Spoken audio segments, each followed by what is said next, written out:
कि सुकून याद शकूर, सुकून की तलाश में ही बेसुकून ही हासिल होता है। जिसने सुकून की तलाश छोड़ी उसको ही सुकून मिलता है। सिसकियों और आहों से गम बढ़ता है, खामोश सब्र पुरसकून होता है। मुसरत की तलाश सिर्फ हसरत बढ़ती है, इंसान पाए को भी खोता है।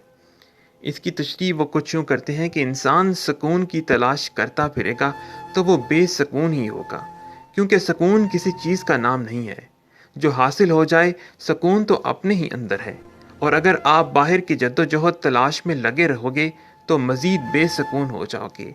यह आपके अंदर ही ज़िक्र फ़िक्र से आपको हासिल होगा।